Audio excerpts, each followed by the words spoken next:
G'day, here's why yield management doesn't work in hotel spas.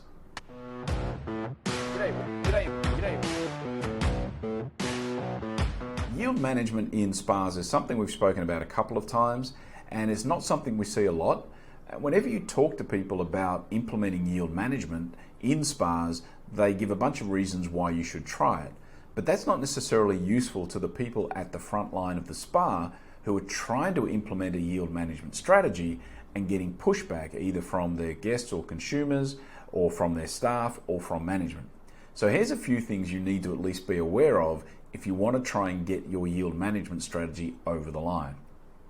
First of all, it's a question of wants versus needs. Something I've spoken about a lot before in the past, so I won't go into it, except to say that you need to think about, are you creating products, services and treatments that people really need, like a hotel room or like an airline flight, which are two industries where yield management does work really well, or do you just have a want or a nice to have?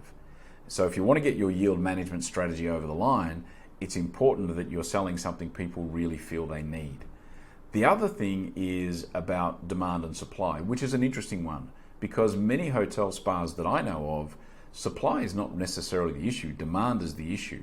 And we assume though that the guests don't know that, but maybe they do. Because if the guest can call up and get a booking anytime they want, they know subconsciously or even consciously that there's not a demand and supply issue. So they kind of know that they've got the leverage, there's no real sense of urgency. And the interesting thing is, even if the guest doesn't know that there's no shortage of supply, that there's always a treatment available, your staff do know. And so in that, it creates a FOMO with your staff, fear of missing out with the spa team, and not fear of missing out.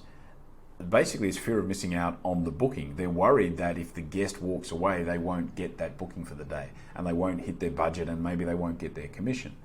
And it's interesting. I mean, I've even been in situations where you can see the desperation in their eyes almost, where you say, well, I'm not available at that time. They try and push me to another time and I say, no, I'm not available. And it's almost like, gee, how can I make this work? So it's important, I think, with the training of your receptionist and the people making the booking, that they have confidence in being able to direct people where they want to in terms of the schedule and the booking sheet. Oh, and look, sometimes I've actually walked in and seen a booking sheet right there in front of me on the desk, and so you know that they're not busy because you can see it. Another thing to think about is the idea of pricing.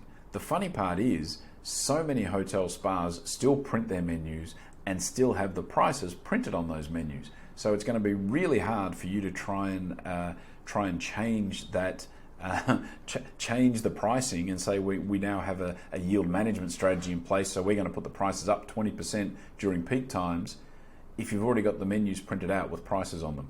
One of the ways around that is to do a menu with a price insert. That's how some people do it.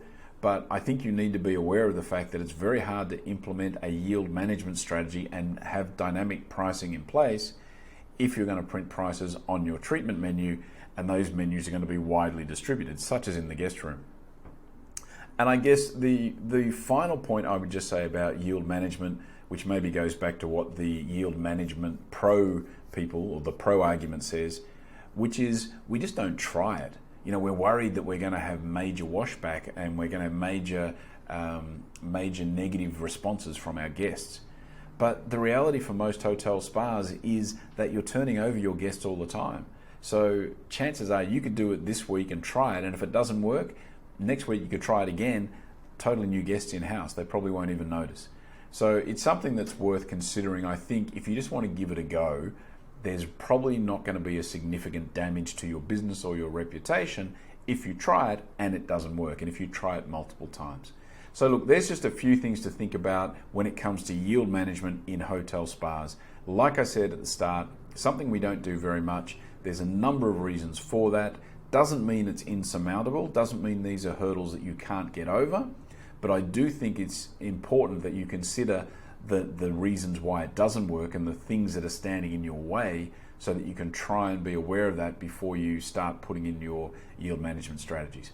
So if anyone's doing yield management actively out there and it's working, maybe you could let us know in the comments below about any tips or suggestions that you've got for making it work. And if you've got any other aspects that I haven't thought about here, please add those as well. Alrighty, that's it for today. Thanks for tuning in. I will be back again tomorrow. See ya.